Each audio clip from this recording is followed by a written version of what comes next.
ایک ویڈیو میں آپ کہہ رہے ہیں کہ سجدوں میں رفع دین کرنا صحابہ سے صحیح سند سے ثابت ہے، تو پھر آپ اس کی ترغیب کیوں نہیں دیتے؟ جی دیتا بھی ہوں، خود کرتا بھی ہوں، لیکن نبی علیہ السلام سے نہ کرنا بھی ثابت ہے اور آپ کے صحابہ سے کرنا بھی ثابت ہے، ہم دونوں پہ عمل کرتے ہیں۔ اور اگر کوئی کہے کہ یہ دو چیزیں کس طرح ہو سکتی ہیں، جی دو ہیں نا، بخاری میں ہاتھ کندھوں تک اٹھانے کا ذکر ہے اور مسلم میں کانوں تک، دو چیزیں نہیں ہیں؟ ہاں، نبی علیہ السلام سے ہاتھ باندھ کے نماز پڑھنا بھی ثابت ہے، ہاتھ چھوڑ کے بھی، یہ دو چیزیں نہیں ہیں، تو یہاں پہ بھی دو ہو سکتی ہیں، کوئی مسئلہ نہیں۔ آپ ہر دوسرے مسئلے میں جوید احمد غامدی سے اختلاف کرتے ہیں، میں تو ہر دوسرے مسئلے میں کرتا ہوں، تو مولوی تے غامدی نو کافر کہندے نے۔ آپ نے چند دن پہلے ایک انٹرویو میں کہا تھا کہ موجودہ دور کا سب سے بڑا عالم جوید احمد غامدی ہے، اس لیے کہ جوید احمد غامدی صاحب نے ختم نبوت کے حوالے سے جو عقیدہ اڈاپٹ کیا ہے وہ ایکسٹرا آرڈنری ہے۔ چشتی رسول اللہ، اشرف رسول اللہ، اگرچہ اس کے حق میں انہوں نے اس درجے میں ویڈیو ریکارڈ کروائی کہ وہ بابوں کو غلطی کیوں لگی، اس ویڈیو سے بعض لوگ دھوکہ کھا گئے کہ غامدی صاحب نے اشرف رسول اللہ کا دفاع کیا ہے۔ نہیں، انہوں نے یہ بتایا ہے کہ وہ کس نظر سے یہ کام کر ڈالتے تھے، لیکن وہ چونکہ اس کا امپیکٹ غلط گیا تو اگلا پروگرام پھر انہوں نے ریکارڈ کروایا کہ یہ جو میں نے پروگرام میں وقت ضائع کیا تھا، میں نے تو اسی وقت کہا تھا ضائع کیتا جائے، کوئی لوڑ نہیں یہ کام کرنے دی، تو انہوں نے کہا یہ تو میں ان کی نظر بتا رہا تھا، میرے نزدیک تو یہ کفر ہے، ٹھیک ہے۔ لیکن کیا تقی عثمانی صاحب یا مفتی منیب صاحب یہ جرت کریں گے کہ اشرف رسول اللہ اور چشتی رسول اللہ یہ کفر ہے؟ دونوں نو کہنا کٹھا کفر، ہاں یہ نہیں ہے کہ مفتی منیب اپنے والے نو صحیح کہہ کے دوسرے نو کفر کہہ کے سائڈ تے ہو جائے، نہیں، دو یا دو تے گل چاہیے۔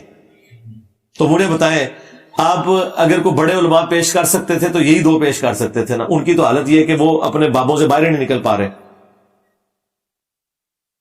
تو میرے لیے تو عقیدہ توحید سے بڑی کوئی چیز نہیں ہے، عقیدہ ختم نبوت سے بڑی چیز ہی کوئی نہیں ہے۔ یہ دونوں کے بزرگ بابے قبروں سے مانگتے ہیں۔ جوید احمد غامدی صاحب کی جو توحید ہے وہ 24 کیرٹ سونا ہے، تو چونکہ توحید اور ختم نبوت کے حوالے سے غامدی صاحب کے عقائد بریلوی، دیوبندی، اہل حدیث، شیعہ سے بہتر ہے، تو اس لیے میری مجبوری ہے کہ جس کے عقیدے سب سے بہتر ہیں میں اسے بہتر کہوں۔ اور انہوں نے موجودہ دور میں علماء کی بات کی تھی جو زندہ ہے۔ اگر مجھ سے وہ پوچھتے نا بھٹی صاحب کے جی مردہ علماء میں سے، تو یقیناً میں سب سے پہلے مودودی صاحب کا نام لیتا، مولانا اسحاق صاحب کا نام لیتا، شیخ زبیر علی صاحب کا نام لیتا،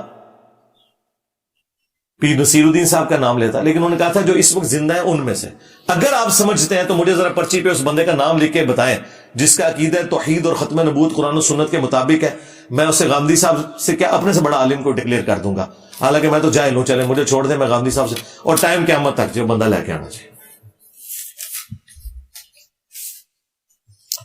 شیعہ عالم آصف رضا علوی عالم تو نہیں ہے، وہ ذاکر ہے۔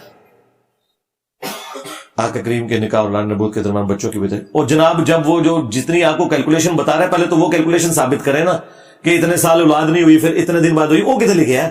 سٹارٹ ہی انہیں غلط لے آیا ہے، آگے پھر کتوں ٹرنا ہے؟ ان کے لیے اتنا ہی کافی ہے کہ